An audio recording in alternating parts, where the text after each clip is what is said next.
दोस्तों, जब दुनिया की दो सबसे बड़ी सेनाएं आमने सामने खड़ी हों, जब लद्दाख की बर्फीली वादियों में टैंक, मिसाइल और कमांडो एक दूसरे को ताक रहे हों, और जब दो परमाणु ताकतें एक ही बॉर्डर पर शांति और युद्ध के बीच झूल रही हों, तो समझ लीजिए एक हल्की सी मुलाकात भी पूरी दुनिया के लिए तूफान ला सकती है।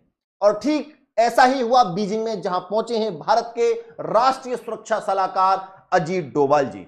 और यह सिर्फ एक डिप्लोमेटिक विजिट नहीं है, यह एक गुप्त मिशन है दोस्तों, जिसे आप कह सकते हैं secret mission to Beijing. Ajit Doval एक ऐसा नाम जिसे सिर्फ भारत नहीं, दुनिया का हर खुफिया तंत्र बारीकी से फॉलो करता है। तो सवाल उठता है, डोभाल चीन क्यों गए, किससे मिले, और सबसे बड़ी बात, उन्होंने चीन की जमीन पर खड़े होकर ऐसा क्या कह दिया जिससे ड्रैगन भी कांप गया। कौन है अजीत डोभाल और क्यों हर देश डरता है? डोभाल अकेले ऐसे एनएसए हैं जिनकी विदेश यात्राएं नेशनल इंटरनेशनल मीडिया कवर करता है। एक्स रॉ स्पाई, पाकिस्तान में 7 साल तक खुफिया ऑपरेशन चला चुके हैं। जहां जाते हैं वहां सिर्फ हैंडशेक नहीं होता है, वहां रणनीति बदल जाती है। बीजिंग विजिट सिर्फ एक मीटिंग नहीं, एक कूटनीतिक बम है। अजीत डोभाल पहुंचे हैं बीजिंग। चाइनीज फॉरेन मिनिस्टर जो बांगवी से मुलाकात की है, एससीओ संघाई सहयोग संगठन की तैयारी के नाम पर मिशन है। लेकिन असली मकसद क्या है? भारत का संदेश चीन तक पहुंचाना है दोस्तों। डोभाल का साफ शब्दों में चीन को करारा जवाब। क्या बोले हैं अजीत डोभाल जी चाइना में जाकर? आतंकवाद पर जो तुम्हारा डबल स्टैंडर्ड है उसे पहले खत्म करो। दोबारा से रिपीट करता हूं, आतंकवाद पर जो तुम्हारा डबल स्टैंडर्ड है उसे खत्म करो। यह बात उन्होंने चीन की जमीन पर खड़े होकर सीधे उनके नेताओं के सामने कही। अपने आप में बहुत बड़ी बात है।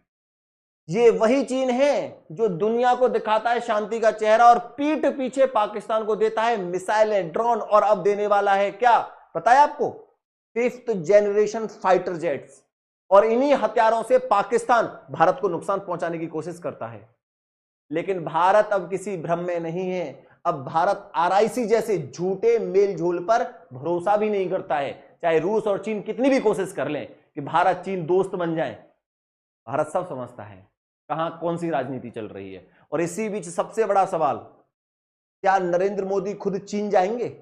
2025 की जो ऑटम में बीजिंग में होने वाली एससीओ समिट, जहां मौजूद होंगे व्लादिमीर पुतिन साहब भी आएंगे, शाहबाज शरीफ साहब जी आएंगे, साहब जी बोलना चाहिए उनको, आप लोग बताइएगा, ठीक है, शी जिनपिंग भी होंगे। और अब निगाहें टिकी हैं इस बात पर कि क्या भारत के प्रधानमंत्री भी वहां जाएंगे?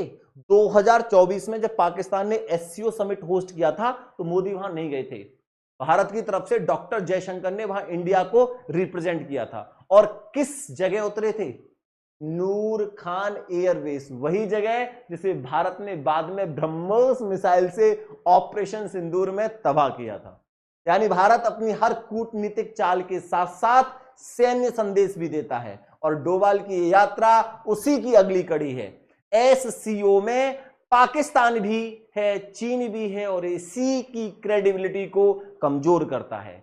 भारत ने डोभाल के जरिए साफ संदेश दिया है, अगर आतंकवाद पर साझा ऑपरेशन चाहिए तो दोगलेपन को छोड़ना होगा। लेकिन क्या पाकिस्तान और चीन कभी आतंकवाद पर भारत को सूचना साझा करेंगे? क्या वो भारत की पीठ पर वार करना बंद करेंगे? शायद नहीं। और यही वजह है भारत जब ब्रिक्स को ज्यादा प्राथमिकता दे रहा है, जहां पाकिस्तान नहीं है और भारत के पास वीटो पावर है, उधर रूस ने भी ऐलान कर दिया है India Russia long term strategic deal till 2030। Energy, defence, manufacturing, हर क्षेत्र में साझेदारी और मजबूत होगी।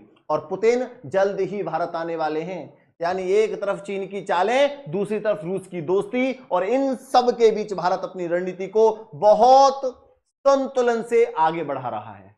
तो दोस्तों, अब आपसे सीधा सवाल, क्या प्रधानमंत्री मोदी को चीन में होने वाले एससीओ समिट में जाना चाहिए, या फिर ये ड्रैगन डिप्लोमेसी सिर्फ दिखावा है और हमें दूरी ही रखनी चाहिए?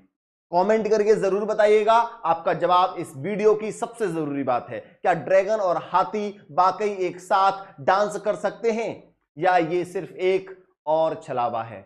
अगर आप ऐसे ही सच और रणनीति से जुड़ी हर बात जानना चाहते हो तो वीडियो को लाइक जरूर करें, चैनल को सब्सक्राइब करें और देश से जुड़े हर कदम पर सोचिए, समझिए और आवाज जरूर उठाइए। धन्यवाद दोस्तों।